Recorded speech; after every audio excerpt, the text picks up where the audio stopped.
We apologize that this week's episode was not in our timely manner. My producer claims that he was busy working on other things, but I know I saw him playing Call of Duty a few times, so I think that's suspect at best. Actually, he and I have been working on a special project for this week's game against Deer Valley. We will post that Thursday before the game, as we want the players to view it first. On to the game. This week was not the prettiest game in the world for the Patriots. Once again, the defense had its ups and its downs.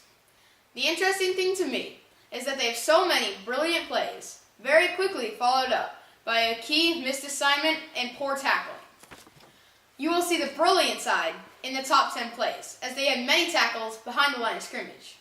But again, they fell behind early and just couldn't recover from it. Let's take a look at the top 10 plays of the game. Roll the film.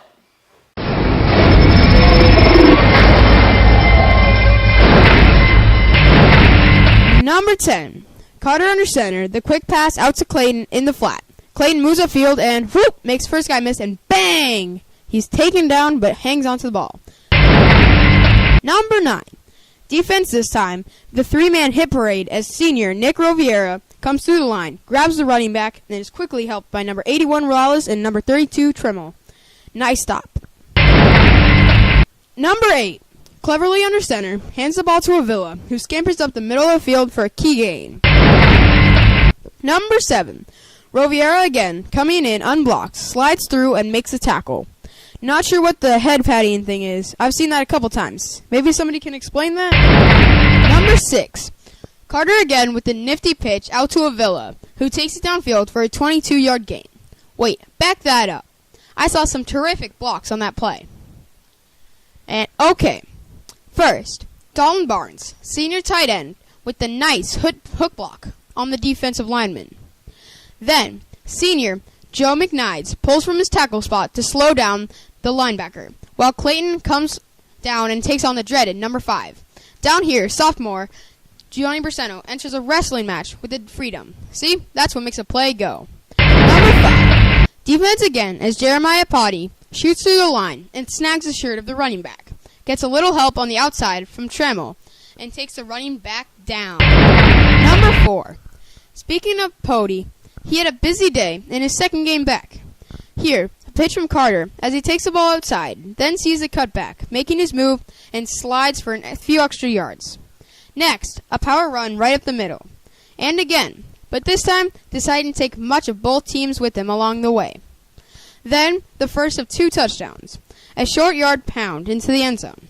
Finally, towards the end of the game, he takes it in from about 5 yards out, bullying his way into the end zone. Number 3. Catala was having also a, normal Catala kind of day. Coming off the edge, he doesn't fall for the Wildcat trickery and takes down number 5 in the backfield. Next, he fights through the double team. No way this Wildcat thing will work tonight, as he takes down number 2, also in the backfield. But, in one of the best moments of the game, Jake fires through the line to block the PAT attempt by Freedom. Freedom had not missed a PAT all year long. Number 2. In the first series of the game, Darren Woods doing his thing, as we have grown to expect, going for the tackle and stripping the ball. It was recovered by either Morales or Tremmel. Hard to tell, because they kept fighting each other for it. Number 1. An excellent effort by Carter, and possibly where he got dinged up.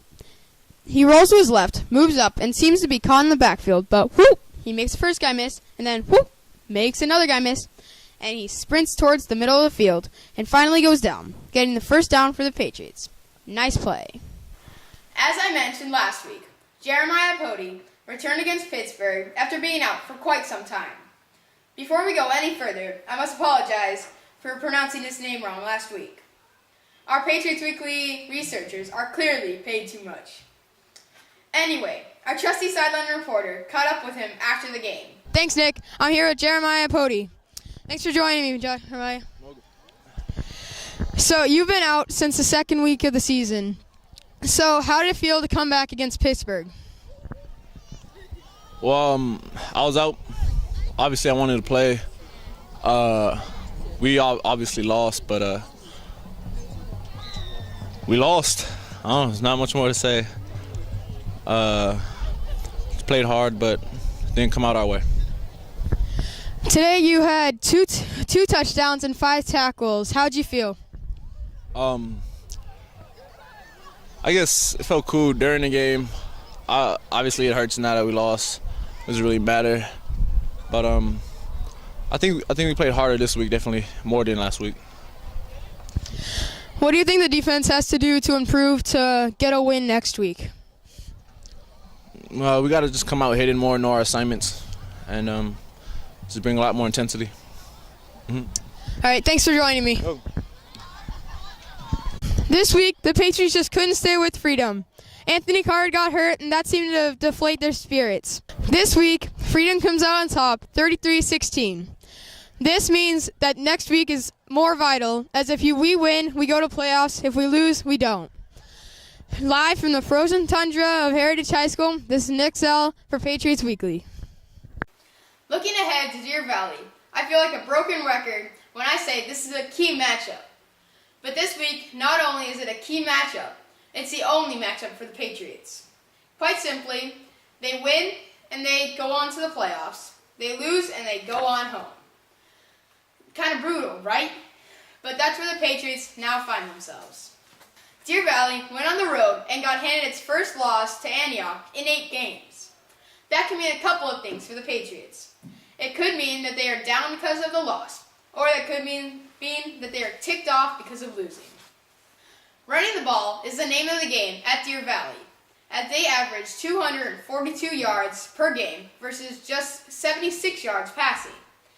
Yep, that means the Patriots must stop a big back yet again. This time, it's Matt Smith, number 20. He averages a whopping 9 yards per carry and is almost 150 yards and 2 touchdowns in the loss to Antioch. If they can stop this guy and the rest of the Wolverines on the ground, they will be in much better shape, as their quarterback only has 4 touchdowns and to go with 4 interceptions. Of course, that might be why they don't throw it very much. My outlook on the game is this. The Patriots will likely be in a tough spot as Carter cannot play. He was a consistent starter. However, in watching Carson Cleverly come in the last game, he clearly has the respect of the team, and I hear the confidence of the coaching staff. From watching him play all year, we know he is a heck of an athlete. I'm going to go out on a limb and throw out a projection on this game. It will be a high-scoring affair, but the Patriots come out on top, 45-35. That's it for tonight. Thank you for tuning in, and don't forget to check back with us Thursday before the game, as we post something special that we made for the team. This is Nick Zell for Patriots Weekly.